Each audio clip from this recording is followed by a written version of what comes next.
Hello, friends, and welcome back to r/Pro Revenge. In the first story, the offender of our OP got what he deserved because of his incompetence. So don't forget to subscribe to our channel if you're new here and turn on notifications so you don't miss a new video every single day. Here we go. Saved by utter incompetence. The timeline for this tale is Christmas 1988. I used to have a music production studio based out of a big studio rehearsal complex in South London, and I'd been working for 3 days on recording and producing some backing tapes for a client who also happened to be an old friend. The last day we spent working on the mix downs, and at about 9:30 p.m., we decided to take a time out and go to the local pub for some refreshment, rest our ears, and generally chew over what we'd done. While we were blowing the froth off a couple, my old friend Alex and his girlfriend turned up. We all knew each other, so decided to carry on until closing time.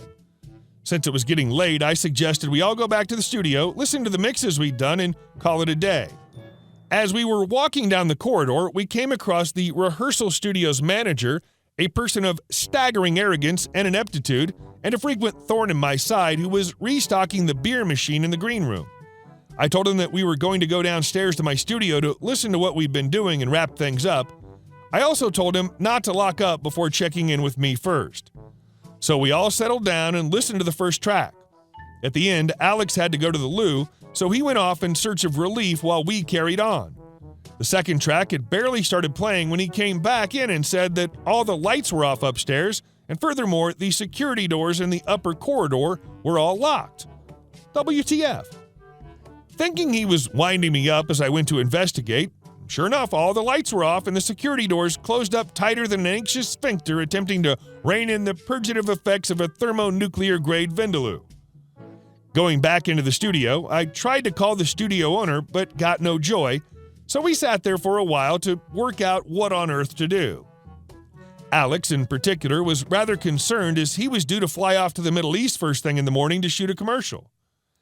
Eventually, I decided the only hope was to call the fire brigade and get them to come and rescue us.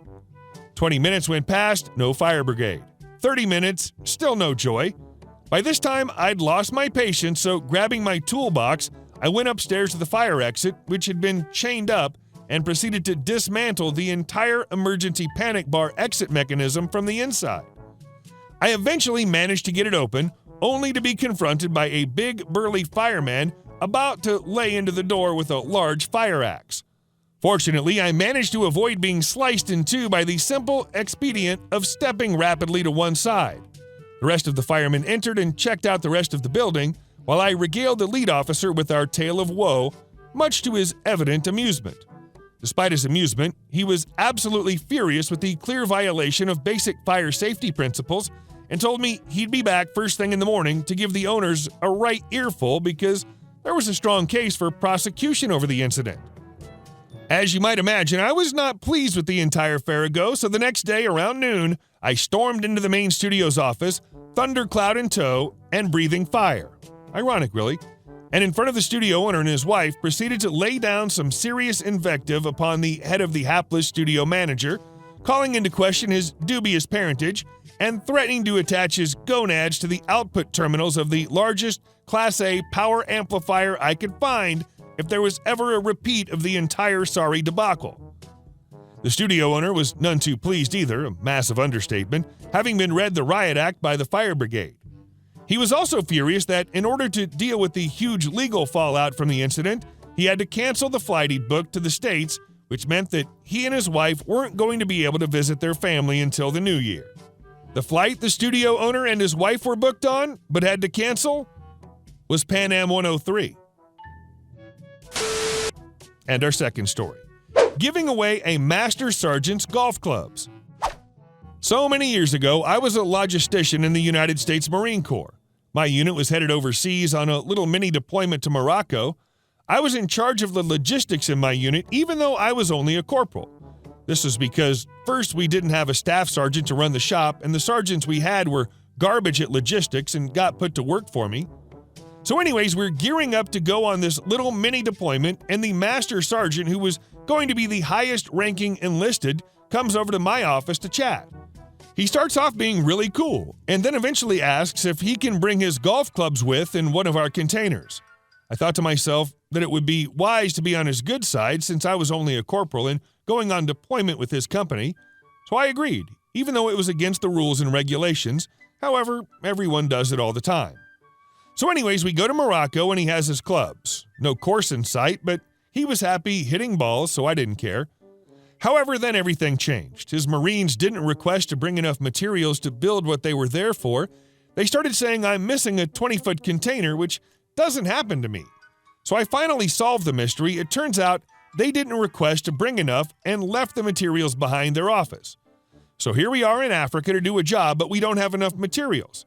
So he tries to use me as a scapegoat.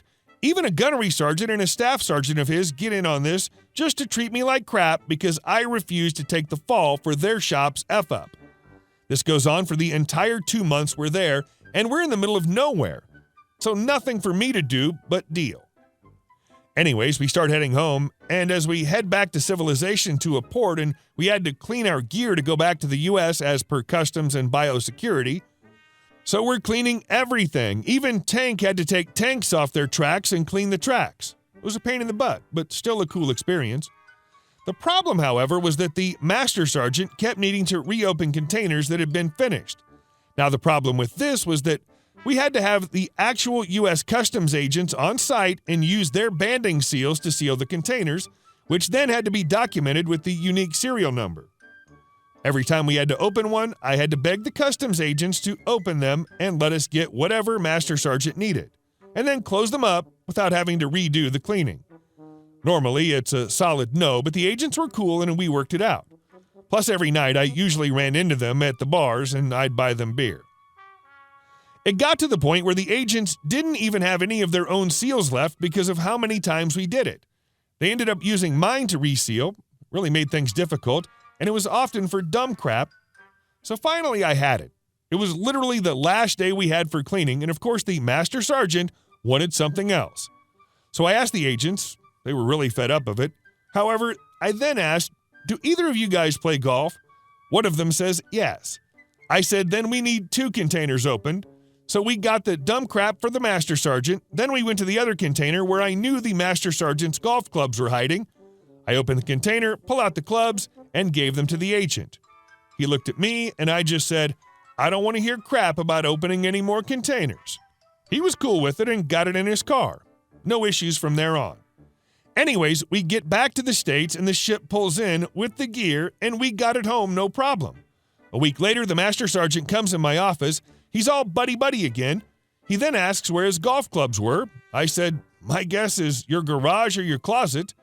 He forces a chuckle and goes, haha, okay, come on, dog, where's my clubs? I then said, IDK what you're talking about, Master Sergeant. He then says, my club's in the container. I then explained to him that per the Department of Transportation Regulation Chapter 3, I even had it down to the subchapter and paragraph letters, no personal gear can be shipped inside of military cargo containers. He then starts getting mad and I keep repeating the paragraph. He loses it, grabs me, but my shop's gunnery sergeant got to him quick and pulled him off before he swung on me. He never did find out what I did to his clubs, and I left the unit about 6 months later to go to my next command. And our last story. You want to take my money? I'll cost you even more and get you banned from your own store. I worked at a coffee chain in Canada. The way this chain worked is that people can buy stores and decided what to sell, but there are rules that still. This place always had a sign out reading hiring all positions. Red flags from the start, but we go through it. My sis and I get a job there. It's close to home and it's our first job. One of the main things that people would get in trouble for was if we gave people ice water, free water in a to-go cup. The video training from head office told us to, but anytime we got caught doing this, the owner would take $1 out of the tip jar. Other things, like if we use more than 3 washcloths. When you serve coffee, there are lots of spills. You go through 3 within the first 3 hours. If we gave people paper plates, even if they were eating in store, giving more than 1 napkin in to-go bags, etc. Anything that cost her money, she would take from our tips or paychecks. Both are illegal. Well, one night I hit the breaking point where I'm made to stay an hour late to clean a station that's not mine and don't get paid the overtime for that hour at all. I start to do everything I can to cost her money and not get caught. I could shove 30 Timbits in a 20 Timbit box. You ordered small? Oops, I made it a large. Double cheese and meat for everyone. Boom, your small soup is a large. Anything I could do. I have swift hands from learning magic in school, so the best part is you can't see me doing this on the cameras. She would watch them and try to find where the stuff was going, but no, I was slick. I was smart. I was unstoppable. I felt power and I wanted more. I got other people involved. Every night at 2 a.m., we throw everything out. I get a new clear bag, put all the baked goods in it, and set it by the back door just outside, and oh no, a bunch of kids just ran by and stole $80 worth of baked goods.